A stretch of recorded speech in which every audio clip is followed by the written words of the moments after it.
నమస్తే, నేను మీ JK. Welcome to Hasa TV.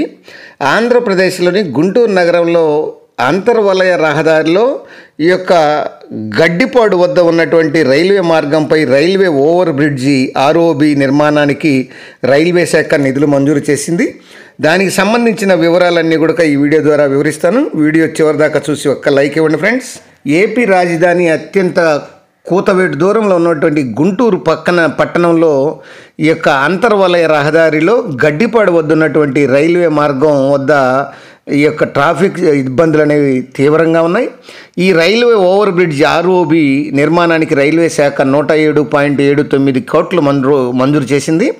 ఈ డీటెయిల్డ్ ప్రాజెక్ట్ నివేదికను అంటే డిపిఆర్ రిపోర్టును ఆ యొక్క ఆకృతులు, భూసేకరణ తదితర పనులు చేపట్టాలని దక్షిణ మధ్య రైల్వే ఈ యొక్క జిఎంకు కేంద్రం నుంచి లేఖ రావడం జరిగింది.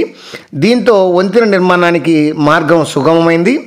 ఈ రైల్వే మార్గం వద్ద గేటు పడితే ఇరువైపుల వాహనాలు భారీగా నిలిచిపోతున్నాయి. గేటు తెరిచాక ట్రాఫిక్ సర్దుబాటు కావడానికి దాదాపు 10 నిమిషాల పైగా సమయం పడుతుంది. ఈ రైలు వెళ్ళే వరకు వేచి చూసే సమయం కలిపితే చాలాసేపు నిరీక్షణ చేయాల్సి వస్తుంది. ఇక గుంటూరు నగరంలో వాహనాల రద్దీ పెరిగినటువంటి నేపథ్యంలో విజయవాడ వెళ్ళే వారికి ఈ రైల్వే గేటు వద్ద నిరీక్షణ తప్పడం లేదు. ఇది ఇట్లా ఉంటే గుంటూరు ఈ యొక్క నంబూరు రైల్వే స్టేషన్ మధ్య ఎల్సీ నెంబర్కు 3కి గడ్డిపాడు వద్ద 4 వరుసలుగా ఆర్ఓబి నిర్మిస్తారు. ఇది పూర్తయితే పేరేచెర్ల నుంచి ఈ యొక్క అంతర్వలయ రహదారికి మీదుగా విజయవాడ వెళ్ళే వారికి అత్యంత అనుకూల మార్గం అవుతుంది. ఇక గుంటూరు నగరంలోని పలు ప్రాంతాల ప్రజలు ఈ అంతర్వలయ రహదారి మీదుగానే నేషనల్ హైవేకి విజయవాడ చేరుకోవడానికి ఈ మార్గం ఎంతో ఉపయోగపడుతుంది. ఇక హైదరాబాదు, నరసరావుపేట, పల్నాడు వైపు నుంచి వచ్చేటువంటి భారీ వాహనాలు ఇట్లనే గుంటూరు నగరంలోకి వెళ్లకుండా పేరేచెర్ల నుంచి ఈ యొక్క అంతర్వలయ రహదారి మీదుగా విజయవాడ వెళ్ళొచ్చు.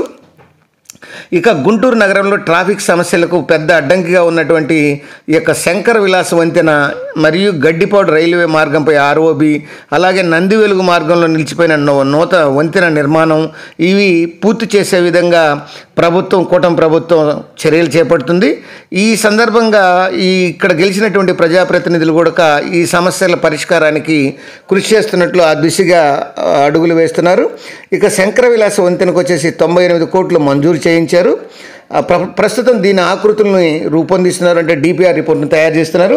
తాజాగా ఈ యొక్క గడ్డిపాడు వద్ద ఆర్ఓబి నిర్మాణానికి 107.79 కోట్లు మంజూరు చేయడంతో ఈ యొక్క ప్రజాప్రతినిధులు కొంత విజయం సాధించారని చెప్పవచ్చు.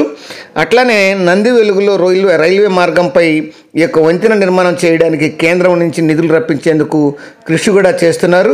ఏది ఏమైనా గుంటూరులో ఉన్నటువంటి 3 ప్రధాన సమస్యలు, ఒకటి శంకర విలాస్ సమస్య, అట్లనే తర్వాత ఈ నంబూరు మధ్య ఉన్నటువంటి ఈ యొక్క గడ్డిపాడు ఈ ఆర్ఓబి, అట్లనే నరసరావుపేట, పల్నాడు ఈ యొక్క వెళ్ళేటువంటి వాహనాలకు పేరేచెర్ల నుంచి వెళ్ళడానికి ఈ మార్గం ఇవన్నీ కానీ పూర్తయితే ఒక విధంగా చెప్పాలంటే గుంటూరుకి చాలా ట్రాఫిక్ సమస్యలు తగ్గుతాయని చెప్పవచ్చు.